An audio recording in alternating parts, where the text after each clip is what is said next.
issued an executive instrument to allow the Bank of Ghana acquire that land, and SIC was duly compensated. The bank then began to plan the building of its new head office, taking into consideration the need to ensure that the building meets all the requirements of a modern central bank of international standards, similar to central bank head office buildings in Abuja and Dakar, and includes provision for data centers, currency processing centers, vaults, and other sensitive installations. It is not just a simple, ordinary building. Let me re-emphasize that the bank followed all the necessary public procurement processes in this endeavor. No procurement laws were broken. The decision to commence construction was taken as far back as 2019, when the bank generated profits. Appropriations for the head office were made each year from profits made in 2019, 2020, and 2021. The project has therefore been going on for over 3 years. The DDEP only took place in January 2023. If we were to be taking the decision today, building a legacy head office would not have been a priority.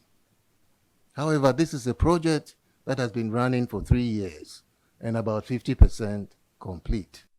Once the Bank of Ghana wanted to give beyond the 5% as is mandated by law, it needed to go to Parliament, and that's what the minority ranking member, then ranking member on finance in 2022, Kesela Tuforsin, said that the bank had printed an amount of 22 billion cedis to finance government's budget without parliamentary approval. And your explanation is what? I don't recall that they need parliamentary approval. Remember, we suspended the Fiscal Responsibility Act. When the Fiscal Responsibility Act was removed, it was saying in effect, we cannot obey the regulation that we have governing the fiscal. Right. Okay, so we are suspending it. When the Minister for Finance went to Parliament and they agreed to suspend the Fiscal Responsibility Act, Parliament should have asked, what happens to the equivalent? That is the monetary policy one, which is, I think, Article 36 of the amended Bank of Ghana Act, which says that if there is an emergency and Bank of Ghana needs to be able to suspend the rules surrounding monetary policy, what they do is to inform the Minister for Finance. It's the Minister for Finance's responsibility to report to Parliament. We didn't make Bank of Ghana responsible to go to Parliament. So when the Minister for Finance went to Parliament to suspend the Fiscal Responsibility Act, somebody from the opposition or from the government should have asked, what happens to Article 36 of the Banking Act? And the minister should have said, concurrently, that part is also suspended. Because you cannot suspend the Fiscal Responsibility Act and leave the complementary dimensions on the monetary policy side. Because the fiscal part affects the channels of the monetary policy. And this should have been clear. Some of us heard from the grapevine that he had threatened to resign. What I heard is that he was unhappy. Why was he unhappy? He was unhappy because the severity of the economic crisis was not being communicated, neither to Parliament, neither to us, neither to the print and electronic media, and nobody was asking serious questions. What is good? Well, that's renowned economist Kwame PNM in that exclusive interview with my colleague Parkwesi Asare there. Earlier, you heard also the governor of the central bank, Dr. Ernest Adesina, addressing the press. In fact, the things that he spoke about at that press conference were more of a response to the statement that you signed, Mama Erga, asking a number of questions of the governor to answer. Let's start off with the response to the building. Okay. The building, because that's one of the things that you asked, that procurement and so on, how the cost of that building rose from a little over $60 million to the $250 million that you quoted. He says that that building is costing a little over $121 million dollars. That's the cost that he announced. You say $250 million. Where did you get that figure from? Well, I mean, Dr. Addison and his deputies and board and team at the Bank of Ghana, I regret to say so, must be very ashamed of themselves. Why? You see, we are all, watching. I don't want to use the word that I wanted to use initially. In the press briefing, if you observe, Dr. Addison ran away from telling Ghanaians how much the building actually cost us at now, the contract sum. He ran away. I read the statement, and in the statement, so for the benefit of the viewer, that's the building. Yes, he avoided stating the contract sum. The contract sum, as we speak now, is $222,799,760 United States dollars. 222 million. 222 million. 799,000. 799,760 United States dollars. Yes. Where are you getting this figure from? This is the last approval given by the Central Tender Review Committee, and it is the basis of a review of the contract sum from an initial sum of 121,078,517. So the initial contract sum was 121 million. And then subsequently, on the 17th of January 2023, it was reviewed upwards to 222,799,760 United States dollars. Now, listen carefully. Note that. Yes. Please, hold on to that point. Hold on. I'm going to come back to you. Don't lose your thought. This is your election command center. Let's go over quickly to the national headquarters of the NPP. The General Secretary, Justin Kodia Frimpong, is talking. Take a look. Regional officers, please go to camp regional officer, and the constituency chairperson. These are the highest officers of the party. So I don't see how any of them can become, and who is going to direct them that they should go and become at the place. What is the assurance from you as a General Secretary that these elections will be conducted free and fair? Well, so far as we have seen, there are no issues here. There is no manner of organization here. Everything is going on peacefully, and that's how we expect it to end by 1 p.m. So the president and the vice and all the big wigs of the party should be here in the next 1 hour. Well, I can tell you that the president will be here by 9. And by what time are you closing the polls? Are you going by the 1 p.m. directive? Yes, it starts at 9 and it closes at 1 p.m. And I'm yet to confirm for the elected. Forward, even before the every center should wait to 1 p.m. before counting the votes. Through this medium, what's your message to all aspirants and delegates across the country? Well, we all need to be the cross. And the way and manner in which the elections committee have managed the process, they've done a yeoman's job, and we say kudos to them. But at the end of the day, we also urge the aspirants that every concern that they raised during or before today were addressed by the elections committee, which I know they had their last meeting on Thursday. So everything should be fine. At the end of the day, we are selecting 5 out of 10. And it's not a question about this person has won, this person has lost. It's the MPP that has won. And that should be the feeling among all of us. So what type of aspirants are you looking at for at the end of the day, because you are looking beyond this election, going to the flag bearer elections, and then the main election in 2024 to break the 8? What type of aspirants are you expecting to have as a party? Well, those who will be chosen by the party delegates. Definitely the party delegate, they are delegates. And being a delegate means that you are there to represent the aspiration of the general party people. So any person who will be selected will be someone who resonates well with the rank and file of the party. General, you directed that there should not be Congress or gathering or whatever form, but we've seen the posters of some of the aspirants here. Don't you think, the posters are still here? And what is wrong with that? Don't you think it can change someone's mind? I don't see how it will change my mind or any person's mind. It's an election. People campaign, people have posters everywhere. And there was no rule to say that we can't paste their posters here. There's nothing, they have not flouted anything. Kindly break it down for us. Say some aspirants will be and they want to be for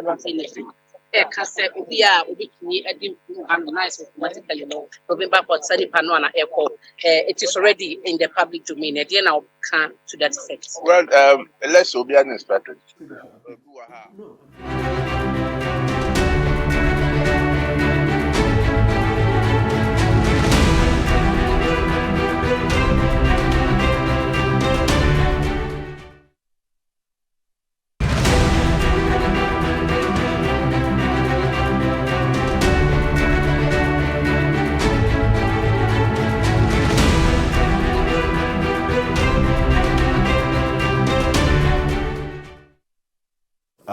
This is your election command center, and giving you intermittent updates of the NPP Super Delegates Conference happening today.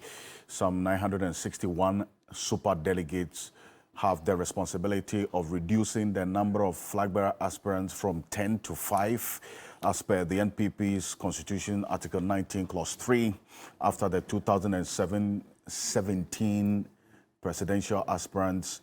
This amendment was made to the party's constitution. So stay with us here on your election command center. We'll be crossing over and giving you updates, but let's come back to the substantive issue before we went for that quick inset. Mama Yaraga, you were on the governor's justification for this new headquarters, which he said as of 2020 was valued at $121,078,517. And he gave that breakdown. You say that as we speak, it's what? 222,799,760. As we speak, the last concurrent approval for a revision of scope of works and new contract sum dated 17th of January 2023 placed the contract sum at $222,799,760. And this is which document you're quoting from? Oh, a letter. I sent them to you because I usually like your printer stuff. Otherwise, you can share it. Yes, it's out there. We'll put it on the screen. There. Don't forget that. Don't forget that PPA documents are supposed to be on the website. So if you go to the website, the documents are there. So this is for the Public Procurement Authority. That I shared a copy with you, so you saw it. So I'm not lying. Now the second thing is the governor himself, if you recall, the statement that they issued. He said that the size, the space, scope of work has been revised to 100,000 square meters. Is that in dispute? No. That's not in dispute. That it has been revised from 73,000 square meters to 100,000 square meters. Beyond. It was specific. 73,000 square meters to 100,000 square meters. And he himself says that the cost per square meter now is 2,228 per square meter. Is that not it? Yes. So if we do basic mathematics, I was not good in mathematics in school, but I still retain some basic mathematics skills. Okay? If you do basic mathematics and you multiply that figure, you will see that you are going towards 200 and something thousand, 200 something million, what do you call it, United States dollars. So clearly, the figure that is out there in relation to the contract sum haven't moved to 222 million. is accurate. It's consistent. Yes, consistent. Now, this is a contract. This is a contract that the governor himself in his press briefing said that when they submitted their proposal, they wanted to construct it at $100 million. Okay? And that the PPA unfairly reduced it to $81 million. How did it happen that when you applied to tender review committee, finally you were awarding this contract at $121 million? How did that happen? So this was his quote. Secondly, That the Public Procurement Authority, by a letter dated 29th January 2020, Yes. conveyed the board's approval to the Bank of Ghana. Yes. This approval to use the shortlisted contractors for the restricted tender also revised downwards the estimated cost of the project from a little over $100.8 million to $81.8 million without any justification. exactly. So that's the first point. How did a contract that you yourself proposed to execute with 100 million, all of a sudden, within the same year, that is 2020, get revised to $121 million? When the PPA said the contract should be 81 million, you proposed 100 million, and subsequently that same contract was revised to 121 million. This is a contract that is denominated in dollars. It's not in CD, so that you say that because you have mismanaged, the CD and then it has been devalued, the contract sum has to jump. This is a contract denominated in dollars. Secondly, now the contract has jumped from 121 million to 222 million. And you are telling us that this is because you went for a revision of the scopes of work. And the scope now exceeds 73,000. 73, yes. 73,000. So it has moved from 73,000 to 100,000 square meters. That is an addition of 27,000 square meters. Okay? Now, if that happens, then it means that you have increased the scope of work by about 26%. If you have increased the scope of work by about 26%, I expect your price to correspondingly increase by about 26%. That's not what has happened. What has happened is that the price has increased by 84%. Even though you have a 26% increase in the scope of works. So you have a contract that is 73,000 square meters, priced at 121 million United States dollars. Then you increase it from 73,000 square meters to 100,000 square meters. And the price has increased to 222 points, 7.7 million. Look at the percentage increase from 121 to 222. So the price jump cannot be explained using the increased scope of works. So that's a little over $100 million. Yes, and the same man tells us that we should use the square meters. He himself said it. We are not the ones saying it. He said that we should use square meters, and he says that if you look at the project, the statement, he says project cost is $2,068 per square meter. This is the governor himself. So even if it is $2,068 per square meters, and you have 100,000 square meters, your price should be $206,800,000 square meters. $8 million. Dollars. It's $206.8 million. $206.8 million. So how did you get to 222 million? How did you get that? What happened to the extra $15.9 million addition to that price? Because the statement is clear. He says that the price is $2,068,000 per square meter. That's what the governor himself said. It's there, it's in his statement. Yes. I'm not making it up. Yes. And he says that the project size is 100,000 square meters. So tell me how, when you multiply 2,068 by 100,000, you get 222 million. How did you get that? I thought I saw beyond 100,000. My phone is gone off because my understanding is that it's 114,000 square meters. Yes, I read it's over 100,000. Yes, That's it's over. stated. I'm It against doesn't the matter. Bank of Ghana. It doesn't. for all the other things done, the money printing and it the rest. doesn't matter. Even if you say that it's So here's the 100, quote. Here's the quote from the statement Yes. from the Bank of Ghana. Why is he not accurate about for the figure? emphasis? And it's a point that you make. This design and cost reviews. Yes. Under that heading. Yes. It says the initial design proposals projected a gross floor area of 73,000 square meters with the following detail: 25-story. Tower block, 4-story car park facility, 2-level basement, and an auditorium. Then the need to reconfigure the spatial requirements in order to meet all relevant statutory requirements and functionality of the building resulted in modification of the initial design concept to the current gross floor area in excess of 100,000 square meters. Yes, the because- project consists of 3 main blocks, namely the tower, urban, and amenities blocks, including basement, podium, and ancillary facilities. So they talk about 20-story tower block, urban block 8-story, amenities block 6-story, and goes on and on and on. Yeah, Exactly.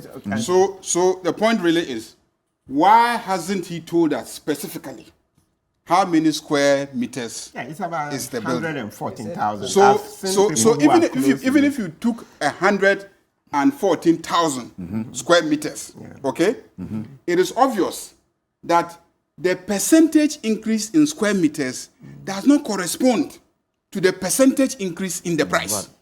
Never. You can never relate the two. Absolutely impossible to relate the two.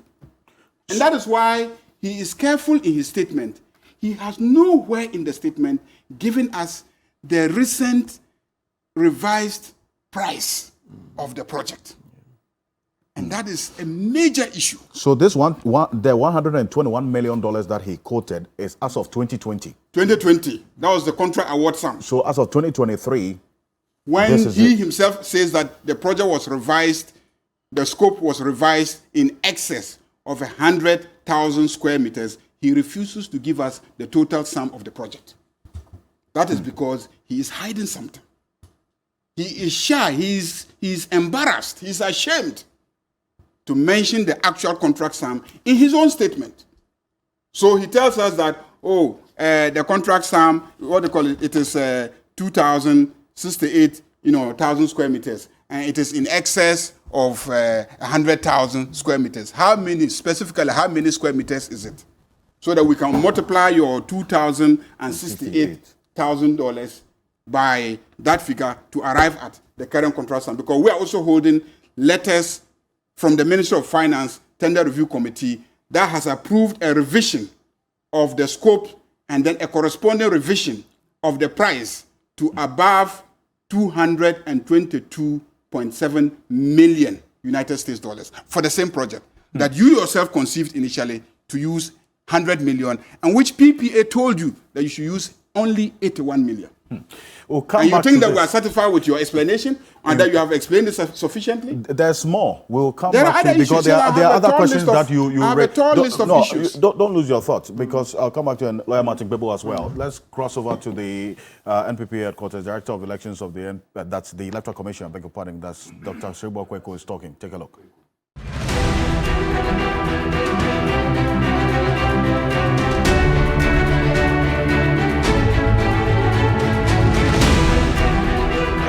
Before 1 p.m. Even if voting is done before 1 p.m. We are ending vote at 1, so nobody can open the box before 1 o'clock. Okay. What is the guarantee that the ballot would not be tracked to the person who voted or who come here to vote? We have put in place mechanism which I will not discuss to you, but there's no way anybody can do that. But Doc, I'm curious. I mean, you said that I know that the register, you didn't compile the register.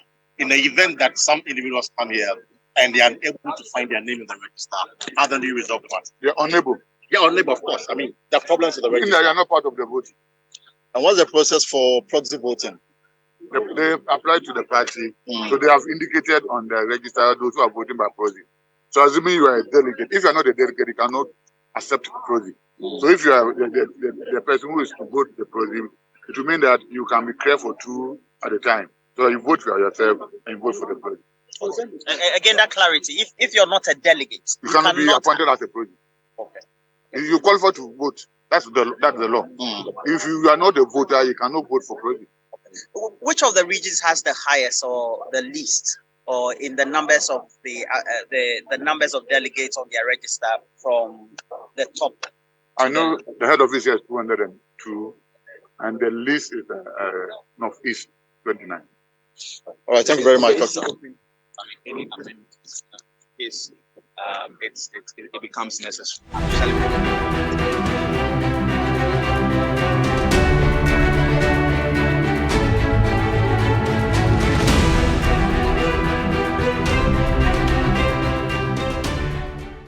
This is your election command center, and so we'll be crossing intermittently, as you've seen the two instances gone by, to give you updates of the NPP's Super Delegates Conference to reduce the numbers of the flag bearer hopefuls. On the issue of the cost, because there are other areas, okay, that the governor's statement, which was more of a direct response to Mama Yaraga's statement to him, asking him a number of questions.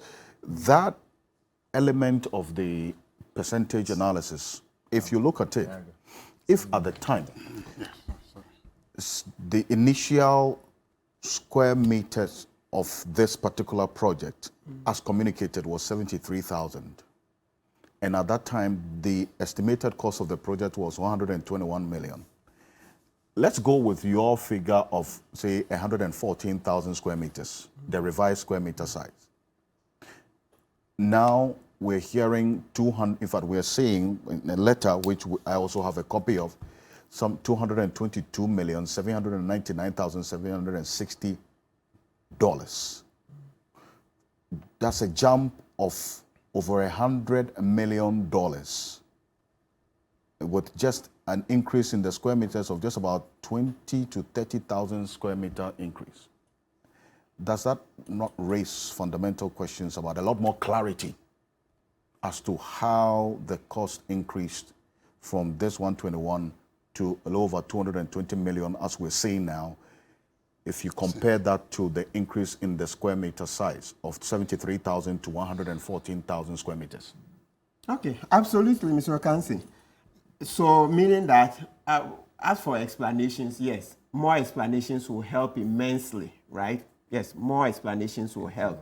And once you say more explanations, then we will be better informed to be able to make more judgments. So let me separate this. Yes, I'm holding the central bank governor responsible for breaching the Act 918 when he exceeded the 5% and didn't go to inform Parliament directly. Okay, that's, you are looking at the section 30, subsection, this is 7. I'm holding him responsible for that. And the subsequent inflation and everything, right?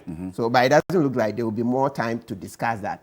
But on the matter of the building, because the cost per this in square meter, that's the unit cost, is cheaper than even the average. You see, there's a book. Oh, I brought it. I was on another platform. I talked to somebody in building who educated me. And once I saw that the cost per square meter is far cheaper than even private sector buildings. Since then, I've been careful about this building. I've been careful. As Honorable, I'll come and support you on that day. I'll be part of the demo on breaching the Bank of Ghana Act, that he should go, but not on the building. The building there, because the unit, the cost is far cheaper. Let me tell you. It's far cheaper. Before you proceed, yes. Let me show you how it is not far cheaper. He says that the comparative cost is about 2,658. 600, okay? 58. Good. Yes, that book, I have it. Remember that his cost is without tax. Oh, and those ones who they are without tax. Oh, no. Oh, I have the book. It's in my car. I have a copy. They are not it's without tax. In the industry, that's it. I've spoken to an expert on this matter. Right. And secondly, the bigger the size, is that okay? The price comes down. Show me a comparable building here in Ghana. Show me a comparable building that is that size. Excellent. Because the bigger you the won't size, get. the bigger you won't the get. size, the bigger the size. EcoBank, Zenith, and all they are smaller. They don't compare to this. Exactly. This so that is cheaper. why that's why the unit cost of this one should be much cheaper. They don't compare. Thank you. So, Mr. Okansi, because the unit cost is cheaper, yes, we can ask Governor Addison to come with more explanations. But so far, the unit cost is cheaper than even those smaller buildings. You see the EcoBank one, you see the Zenith, you see the UBA, you see the World Bank. All of them cost far more than this. And also this one at 2,068 is cheaper than the average cost, which is 2,658. So I'm acting based on information. It's what you put before me. I have seen the book. I talked to an expert and I said, okay, well, then I'll stay away from the building. But as for holding the governor responsible, we'll hold him for the breach of the Bank of Ghana Act. And also let's know that this building, the cost of it is less than 5% of the 60.8 billion we've lost. So Governor Addison, that's 60.8 billion. How come you sat down, you didn't notify our parliamentarians? And that's why we'll hold you.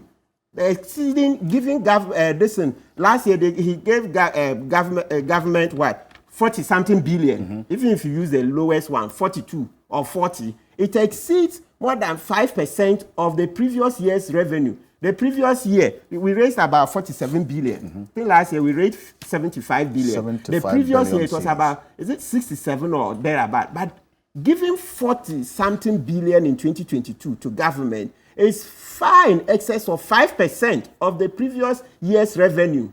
And the IMF even accepts it. That has contributed to the inflation. So are we coming to the demo because of the inflation and the suffering, the hunger, blah, blah, blah, but not the building? But how do you respond to how do you respond to Kwame Pianim's position on this particular issue? You just raised that the governor would communicate the decision to suspend the Fiscal Responsibility Act to the Finance Minister. The Finance Minister has that ultimate responsibility of telling Parliament the details of why the Bank of Ghana has done so, which has resulted in what we're talking about, plus also the participation, the full details of the Bank of Ghana's participation in the domestic debt exchange program, that according to the governor, and those giving details of how the 60.8 billion cedis was recorded was because about a little over 55 billion was as a result of the domestic debt exchange program. Says that the finance minister failed to do so. So he is the one who has to take the bullet of who has to resign.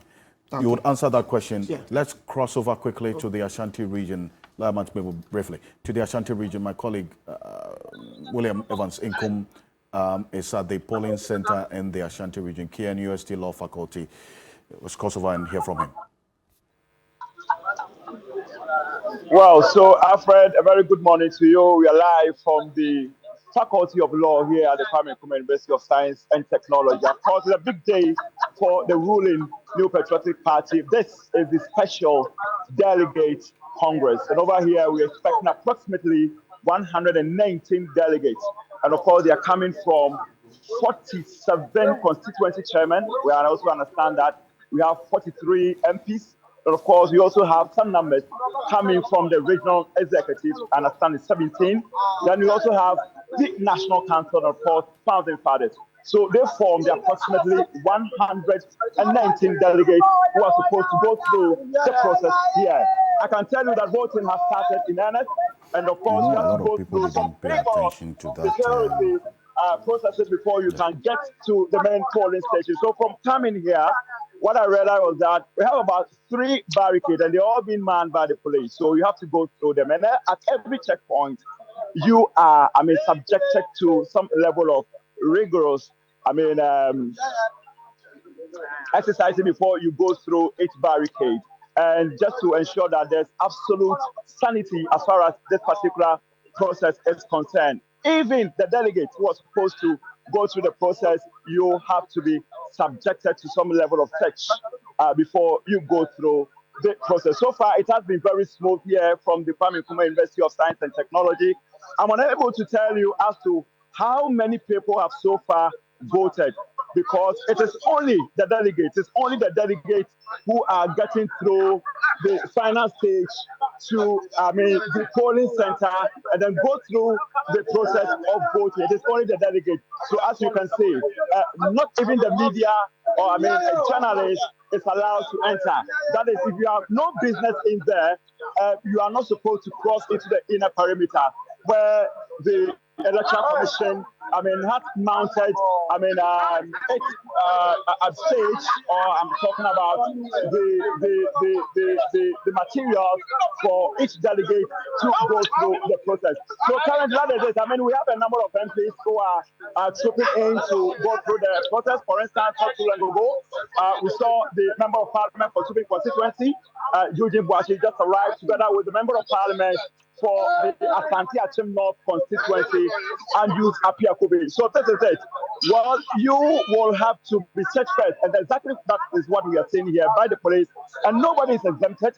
No matter your caliber, no matter your status, when you get here, you have to be subject to some level of rigorous check, just to be sure that you are not carrying any foreign material. The most important thing, as was stated in the statement issued by the ruling New Patriotic Party, you are not supposed to capture whoever that you are going to vote for. That is, if you enter the booth, and that's the final process for you to cast your vote, you are not supposed to capture and show to the public that, hey, I have voted for candidate A or candidate B. And that is also something that the police is also very critical on. So, yes, you have to go through some level of very much, check. William Evans Inkum. Appreciate these updates from the KNUST Law Faculty. This is your election command center. That's the voting center in the Ashanti region for the super delegates. And before we went for that quick insert, Lawyer Matikpebo was asking that specific question about Kwame PNM's position, that asking the governor to go, in his view, it's not going to really address the fundamental issue that we're talking about. If anybody has to take that bullet, it has to be the finance minister, because he failed to communicate the details of the level of involvement, the extent of involvement of the Bank of Ghana in the domestic debt exchange program, which, according to the central bank, was the major reason why they posted this over 60.8 billion cedis loss as at the end of 2022. Yes, Mr. Kansi, Mr. PNM has done very well in recent times. I like the way he, contributes to, these matters of governance, economics, everything. He's done extremely well, and he must be commended, because there are lots of people of his age who are rather content on trying to get freebies from this current administration, and so they will not speak, they will not say anything against this administration. So Mr. PNM must be commended. Okay, but on the matter of the law, I disagree with him. The law is very clear that the governor himself must also go to parliament. So there is provision for the governor to go, and provision for the finance minister should also go. So the governor two channels can go to, yes, should. Must. So let me read the provision. It says, so I'm talking about section 30 of Act 612 as amended. So the amendment is in Act 918. So the 918 amends the original act. So the 918 says that amend section 30 of 612 in its by adding its subsection 7 as follows. This is a Bank of Ghana Act. Yes. So Bank of Ghana has two acts, 612, then 918. So 918 subsection 7 says, where the total of loans, advances, purchases of treasury bills, and securities made under subsection 1 is 5% of the previous fiscal year's total revenue, the governor shall notify the minister and parliament shall. Yes, and parliament of the attainment of the limit under subsection 2. Then it goes on. Then it further says that the minister too, after governor is informed him, the minister should also go to parliament. Please, the two have different reasons. It's not like you just go and say, oh, parliament, this is the threshold, then you go away. No, each time you go, there will be questions and answers. Honorable is here, they will grill you. And so don't just think that if you inform the minister and the minister goes, then you don't have to go. No, don't forget, the governor under Article 184, the governor must constantly report to the Finance Committee of Parliament on receipts, payments, transfers. Parliament is supposed to regulate Bank of Ghana, watch how it is done. So if you sit there and say, no, he just tells finance minister and finance minister should go, you are wrong. The law is very clear. And honorable, thank you, says it. He's not just going, oh, I've reached 5%, so this is it, and he's going back. No, he has to answer. They will grill him. And what is made of it? How is it composed? How can we avoid this in subsequent years? And so it's a conversation. The governor is accountable to Parliament. He is accountable not only in 30 clause, subsection 7, but also under Article 184. So you put them together. And look, 1,001 Supreme Court decisions tell you that in Ghana, our governance, we want transparency, we want probity, accountability, etc. So please, in practice, look, Google, you go to the US, you see Jerome Powell, the lawyer, the governor there, he's a lawyer stroke investment banker. He goes to Congress. Sometimes he gets it wrong, then they bash him. He and Donald Trump fighting. You see that in 2019, he was increasing interest rates. And then Donald Trump was like, no, he's even regretted nominating Jerome Powell. But later, 2020, when things started moving on well, he said, oh, the chair of the Federal Reserve, Jerome Powell, is done well. Have you seen Addison fight with Akufo-Addo? As soon as you saw them agreeing, not fighting, then you knew that there was trouble. Because look, by 2019, by the end of 2019, we were dead distressed. We were dead distressed. So does that mean anything to you, Addison? Does that mean anything to you? And when Akufo-Addo came in 2017, it was on the mantra that we're moving from what? Taxation to production. So Governor Addison, for each year that we continued importing so much rice, for each year that we're importing oil, chicken, all those, it should have been clear to you that we're going in for trouble. And the act is very clear, the Bank of Ghana Act. He says that the Bank of Ghana is advisor on fiscal policies. To government. Yes, advisor on fiscal policy. So you can't fold your hands and say, oh, fiscal policies, you have no hands. Then why did they make the law? So they can't deal with just monetary. No. The governor, the Bank of Ghana is advisor to government on fiscal policies. It's there. It's there in the Act 612. So Addison just has to go. He's failed us. Look, we pay so much for your foresight. And so you've lost it. Exactly. Say it again, Honorable. How? Look, you go to secondary school. Let me ask you. Let Lawyer Martin Bebo finish. I'm saying that we buy them gold watches. Lawyer Martin Bebo so we expect the gold performance. Yes. So look, the last point is that can you imagine when he came out, we've been complaining about printing of money. And he came and said, government is not printing money. Then I was like, Governor Addison, what is it? Do you not understand the meaning of printing money? In secondary school, 30-something years ago, I was taught printing money. When the central bank gives money to government, what is it? It's printing. Why do you say so? If you want, you can explain. Say, oh, it's not fiscal printing, but in this case, we gave money. He said they didn't print money. Which is the financial terminology. Yes, printing money. When you give quantitative easing and all those, they are printing money. When the governor did that, they said, oh, this is incompetence. It's incompetent like Governor Wampa in the NDC administration. He should just go. Addison must go.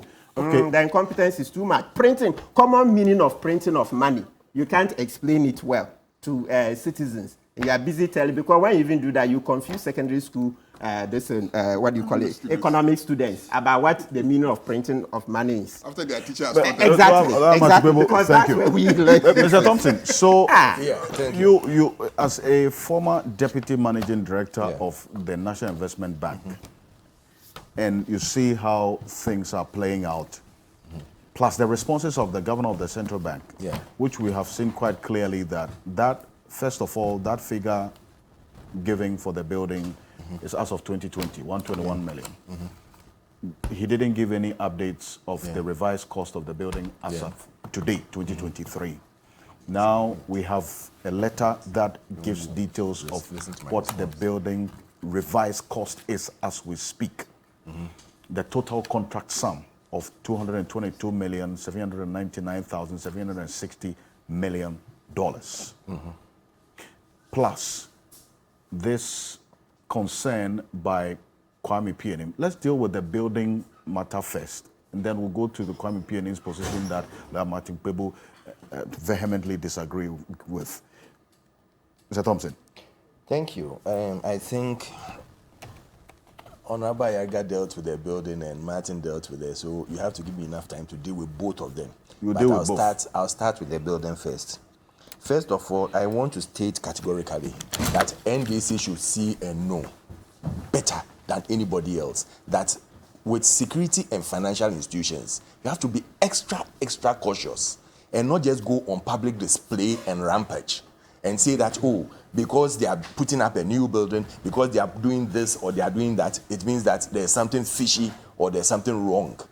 Bank of Ghana cannot give you full details or full disclosure of certain security aspects within the building. But I'm not talking about the details of the security. We're talking about the cost. I'm building a point. And what led to the cost. I'm building a point.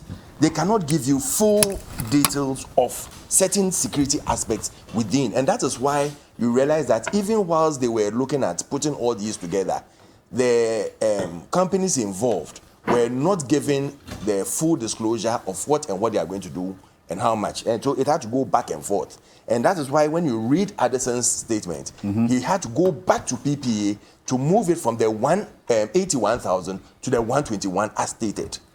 Now, when you come to the building, 21 million. 121 million, sorry, not 1,000.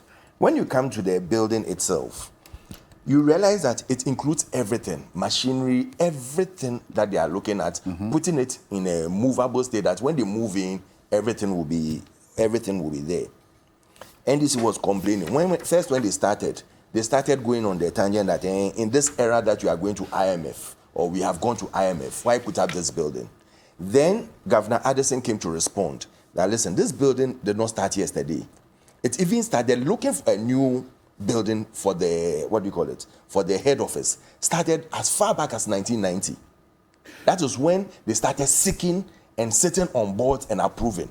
To the extent that even when their leader in minority was part of the board, they had to approve for them to even pay certain people to give them land acquisition for putting up a new building, which did never materialized. Okay. That put aside. But then we also on that, he also stated that the president, this current president, gave an executive instrument.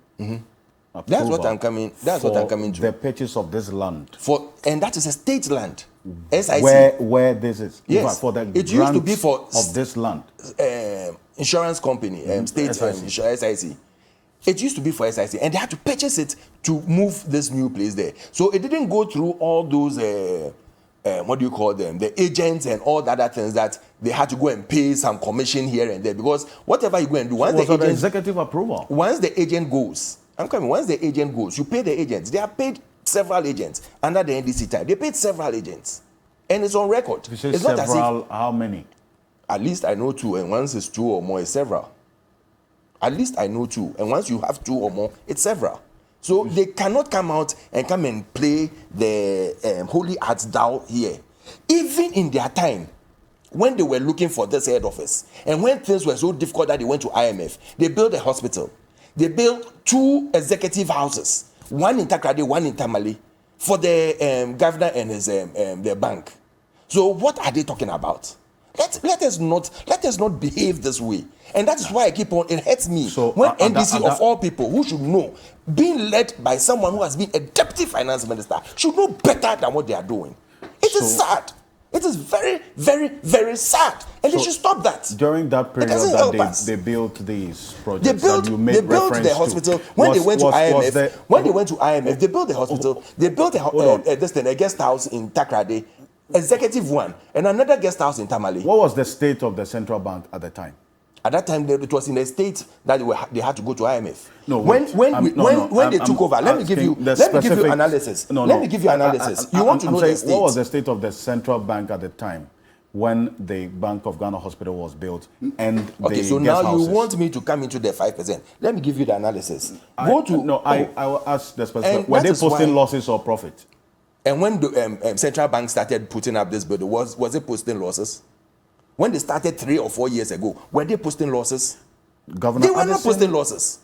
When they started this project, when you are going to start a project, and let me tell you, with a bank and a financial institution, when you are going to start such a project, you make available the funding. So the funding was put aside for this particular project because you can't start and finish and stop in middle way that I don't have funding for it. And when Governor Addison, the government gave them the executive approval to do this, funding was made available. Money was there. They were posting profits. At that time, government was not, they were not even sponsoring government on the, this thing, what do you call it? Giving government overdraft. As NDC took the whole of the time they were in power, from 2008 to 2016, 2015 that they started, they went to the IMF, so they couldn't get in 2016, the overdrafts from government. So where are they coming from? Where are they going to? Let us not play hypocrisy here and start behaving as if because I want power, I have to bring down our institution, I have to bring down Governor Addison. It is wrong. In the interest of transparency, and then also for the Ghanaian public to know the specific detail of why the cost has risen. And bear in mind, the initial square meter of 73,000, at that time, the estimated cost in 2020 was $121 million for 73,000 square meters. If the square meters has been revised upwards to 114,000, and then the also cost has increased to $222.7 million. Don't you think that the Ghanaian people deserve explanation on why this cost has risen that much? You will say Ghanaian people deserve an explanation. That is why when I started, I told you that Central Bank is the financial institution of all financial institutions. And it works on the monetary policy of this country, as well as the fiscal that they advise government and support government with, because the monetary cannot go without the fiscal.